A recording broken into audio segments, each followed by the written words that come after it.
ప్రసిద్ధ పుణ్యక్షేత్రమైన వేములవాడ శ్రీ భీమేశ్వరంలో ఋగ్వేద ఉపకర్మ జరిగింది.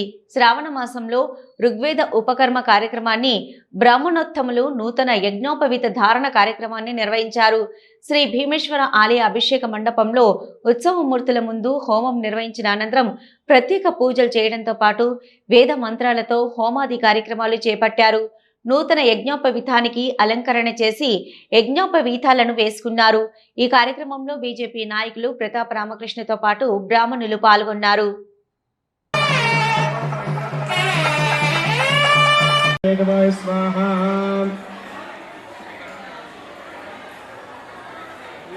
ఓం నారాయణాయ స్వాహ.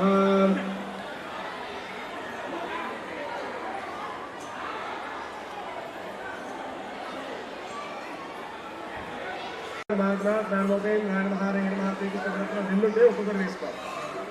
అందరూ చెప్పి యజ్ఞ పరమం పవిత్రం ప్రజాపతే యత్సహజం పురస్తాత్ ఆయుష్యం అగ్రియం ప్రతిభుంచ శుభ్రం యజ్ఞోపవీతం మంగళమయ మనమస్తు.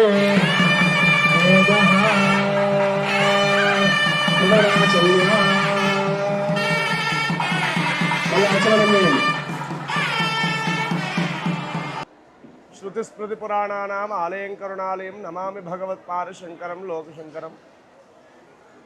శ్రావణమాస శుభాకాంక్షలతో అలాగే శ్రీ రాజరాజేశ్వర స్వామి దేవాలయంలో అభివృద్ధిలో భాగంగా అక్కడ ఏకాంతంగా స్వామివారికి జరిగేటువంటి అర్చనాధికాలు పూజాధికాలు అవన్నీ కూడా చక్కగా అక్కడ జరుగుతున్నాయి అర్చకుల ద్వారా. కేవలం ఇక్కడ ఉపాలయం భీమేశ్వర స్వామి వద్ద ఈరోజు ఆశ్వలాయన ఋగ్వేద ఉపాకర్మ కార్యక్రమం నిర్వహించడం జరిగింది. అలాగే ఎల్లుండి 28 శుక్రవారం రోజున యజుర్వేద ఉత్సర్జన ఉపాకర్మ కార్యక్రమం కూడా భీమేశ్వర స్వామి దేవాలయంలో గాయత్రీమాత అమ్మవారి సన్నిధిలో చక్కగా జరుగుతుంది.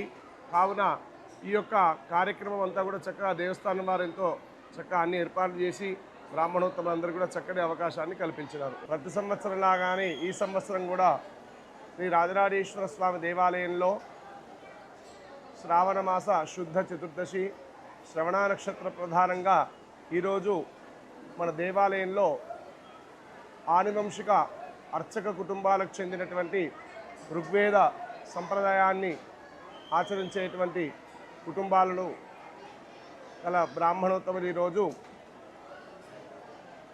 శ్రవణ నక్షత్ర సందర్భంగా అలాగే దేవాలయంలో ఆశ్వలాయన ఉత్సర్జన ఉపాకర్మ కార్యక్రమం నిర్వహించడం జరిగింది.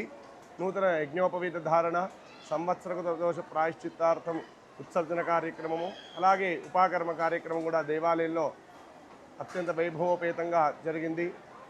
ఈ యొక్క ప్రతి సంవత్సరం వేదాధ్యయనం ప్రారంభించే ముందు ఈ యొక్క ఉపాకర్మ కార్యక్రమం జరిపించుకొని పునః 6 నెలల పాటు చక్కగా వేదాధ్యయనాన్ని చేయాలి. తర్వాత 6 మాసములు శాస్త్రాధ్యయనము. ఈ విధంగా ఈరోజు ఆశ్వలాయన ఋగ్వేద ఉపాకర్మ కార్యక్రమం మన దేవాలయంలో వైభవోపేతంగా జరిగింది. వచ్చినటువంటి బ్రాహ్మణోత్తరందరూ కూడా చక్కగా నూతన యజ్ఞోపవీతాన్ని ధరించి సంవత్సరకృత దోష ప్రాయశ్చిత్తాన్ని పోగొట్టుకున్నారు. ఓం స్వస్తి.